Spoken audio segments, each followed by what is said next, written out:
I would tell you a little bit about the Noir series first, and then I'll introduce everybody and they can talk about their stories.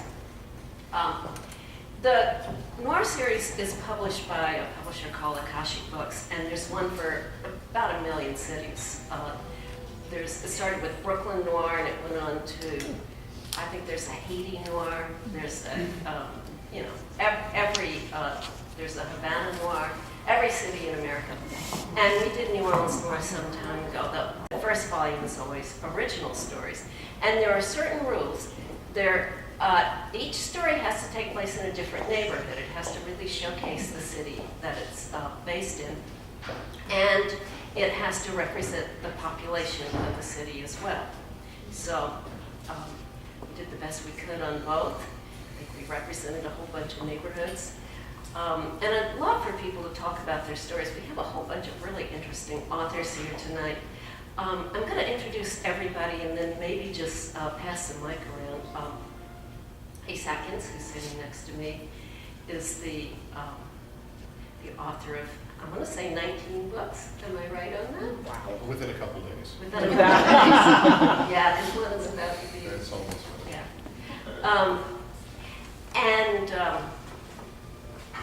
Let's see. Also, I should say that Ace leads 2 lives. He's also Robert B. Parker in another life.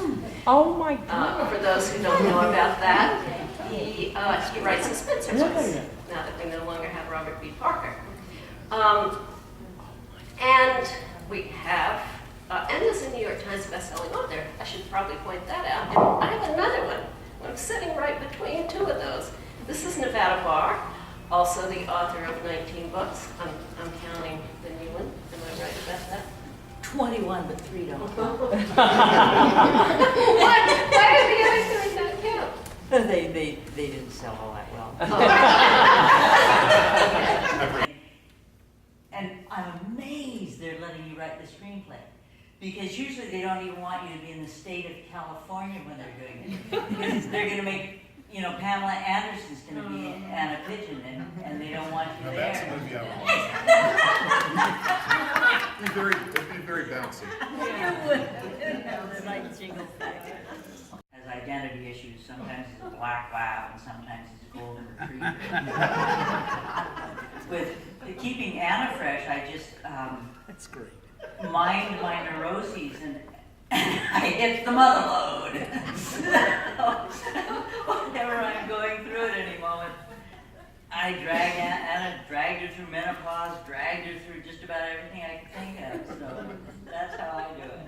I had been working on a novel that included this character, Nick Travers, and it was set in New Orleans, and it was one of those books that included, which we all hate here, every New Orleans cliche possible. I think there was crawfish, there was voodoo, there was Marie Laveau, there was everything, and all that stuff that we hate, beignets on every other page.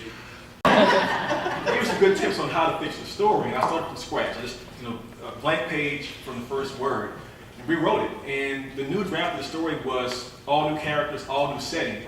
And what I recognized is that I had to tap into my real experience of this city, of New Orleans. And what I've done since then, when that was published in 2011, is I've written a lot more about race inequality, more about gentrification in the city, how the city's changing so quickly. And this character, his name is Baby. It's one of the first characters who sort of gets into that whole idea. He's 14 years old. He has an ankle bracelet because he's been in some trouble. One of his friends was shot by somebody, and the beginning of the story is him trying to find the guy that shot his friend and kidnapped him. And so that kind of cranks off, what happens in the story. An American New Orleans homicide detective named Dino Lastanza. And one of the first stories I wrote is called The Man with Moon Hands, because I met the man with moon hands. He was a real person. He was a mentally fragile young man that I met when I was a Jefferson Parish patrol officer or road deputy. He pulled a gun on me, and I didn't shoot him. I never shot anybody, but why didn't I shoot him, and why do other people? And that's the crux of the story. I was a big fan of Hannah and Chandler, Robert B. Parker, and Julie Smith.